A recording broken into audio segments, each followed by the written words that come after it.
नमस्कार मित्रांनो, microbiology in Marathi चॅनलमध्ये आपले स्वागत आहे. तर या व्हिडिओमध्ये आपण बायोसॉर्बेशन म्हणजे बायोअब्सॉर्प्शन ही जी काही फिजिओकेमिकल जी काही प्रोसेस आहे ती आपण या व्हिडिओमध्ये डिस्कस करणार आहोत. ही जी टर्म आहे ती बायोरिमेडिएशन बायोमास युटिलायझेशनच्या अंडर येते.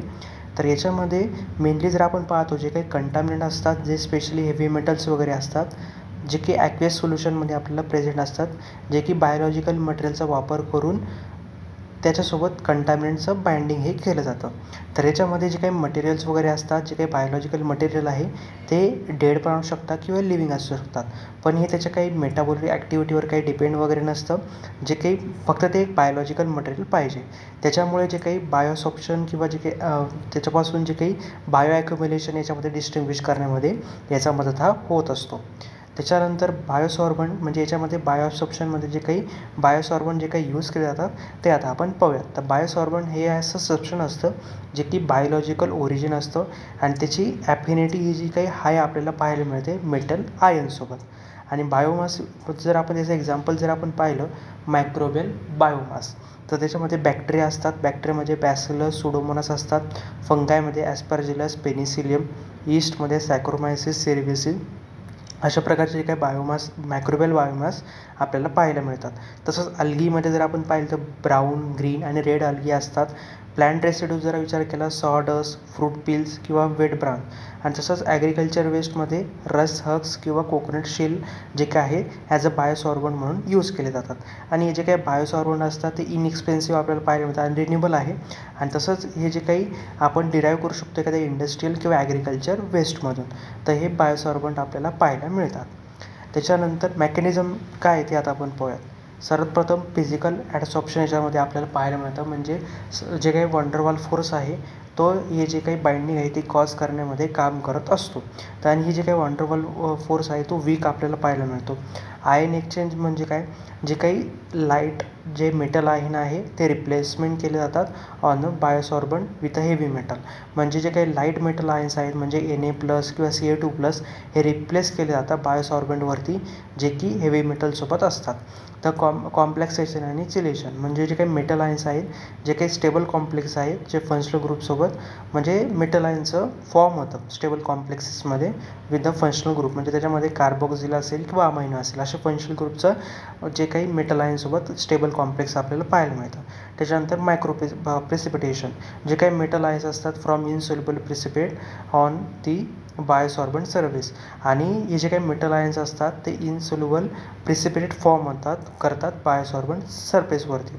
आणि हे जे काही फंक्शनल ग्रुप आहे कोणकोणत्या फंक्शनल ग्रुपच्या प्रेझेन्समध्ये होतो म्हणजे COOH किंवा OH किंवा NH2 किंवा PO4 असे जे काही क्रिटिकल मेटल बाइंडिंग असलेले जे काही मेटल आयन्स किंवा मेटल आयनला ॲफिनिटी दाखवणारे फंक्शनल ग्रुप त्याच्यामध्ये प्रेझेन्स आपल्याला पाहायला मिळतं. त्याच्यानंतर हे जे काही बायोसॉर्प्शनची जी काही इफिशियन्सी आहे त्याच्यावर काही जे फॅक्टर आहे ते अफेक्ट करत असतात. तर पहिलं जे फॅक्टर आहे pH. तर pH हे काय करतं जे आयोनायझेशन असतं फंक्शनल ग्रुपचं त्याच्यावरती अफेक्ट करतं. कारण की जर ऑप्टिमल pH जर नसेल, कारण की डिफरंट मेटल त्याच्यामध्ये प्रेझेंट असतात आणि डिफरंट मेटलचं डिफरंट ऑप्टिमल pH आपल्याला पाहायला मिळतं. तर मग ज्या वेळेस जे काही फंक्शनल ग्रुप आहे त्याच्या आयोनायझेशनवरती डिफॉल्ट आल्यावर मग त्याची जी काही बाइंडिंग आहे ती होणार नाही. टेम्परेचरचा विचार केला कायनेटिक्स किंवा त्याच्यामध्ये परिणाम होतो. म्हणजे टेम्परेचर जर नीट मॉडरेटली मेंटेन नसेल किंवा बेस्ट जे काय असेल ते मॉडरेट टेम्परेचर याच्यासाठी लागत असतं आणि जर ते व्यवस्थित ठेवलं तर मग त्याची जी काही ॲक्टिव्हिटी ती व्यवस्थित होते. पण जर ते व्यवस्थित नसेल तर मग कायनेटिक्सवरती अफेक्ट पडतो. कॉन्टॅक्ट टाईम जर आपण पाहिलं, जे काय बायोसॉर्प्शन जे काय आहे ते एखाद्या स्पेसिफिक टाईमला रीच झालं किंवा त्याच्या इक्विलिब्रियम एखाद्या जे काही स्पेसिफिक टाईमला रीच होणार आहे आफ्टर, त्याच्यामुळे सुद्धा त्याच्यावरती परिणाम होतो. बायोमास कॉन्सन्ट्रेशन म्हणजे जर आपण हायर बायोमास जर वापरतो आहे can increase the biosorption but also may cause the particle ॲग्रिगेशन.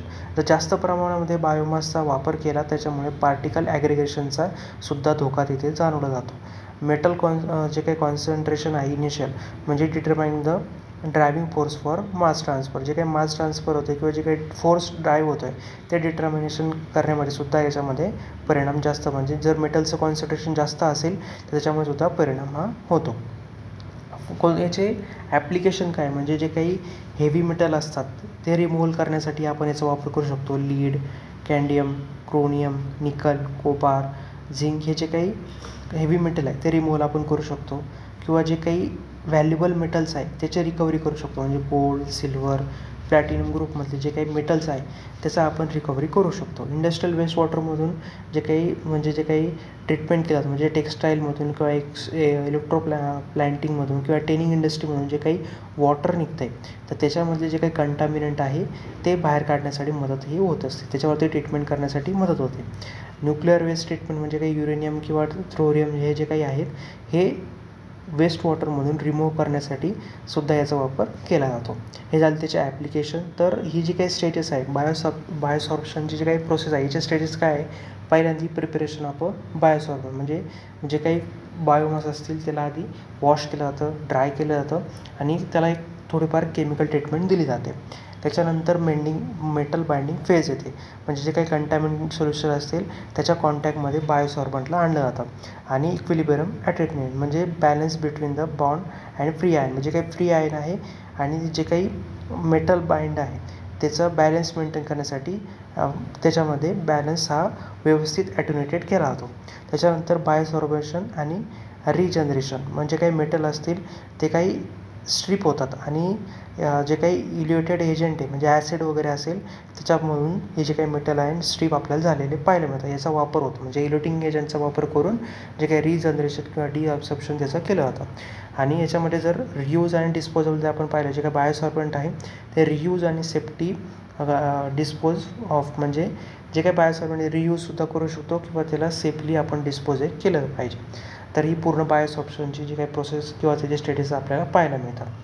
तर ॲडव्हान्टेजेस जर विचार केला तर ही जी टेक्निक आहे कॉस्ट इफेक्टिव्ह आहे, वाईडली अवेलेबल आहे. तसंच हाय एफिशियन्सी दाखवते लो कॉन्सन्ट्रेशनला.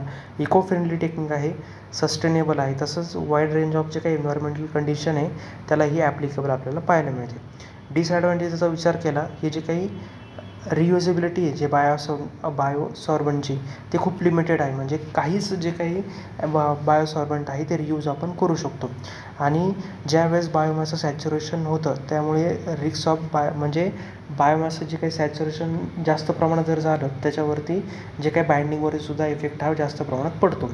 आणि काही जे काही नॉन स्पेसिफिक बाइंडिंग आहे म्हणजे काही ज्या मेटल आयन आहे त्याला बाइंडिंग करणारे किंवा बायोलॉजिकल ॲक्टिव्हिटी बायोलॉजी मटेरियल्स नाही त्यामुळं समटाईम लेस सिलेक्टिव्ह आपल्याला हे पाहायला मिळतं. आणि जे काही मेटल लोडेड बायोसॉर्बंट आहे ते डिस्पोजल करणं ते खूप एन्व्हायरमेंटल रिस्क आपल्याला पाहायला मिळतं. जर आपण ते असंच कुठेतरी एखाद्या वॉटरमध्ये किंवा सॉईलमध्ये सोडून दिलं त्याच्यामुळे जे काही एन्व्हायरमेंटलासुद्धा त्याच्यामुळे प्रॉब्लेम हा होऊ शकतो. कारण की त्याच्यामध्ये हेवी मेटल आहे. हेवी मेटलसोबत बायोलॉजिकल मटेरियल पण आहे.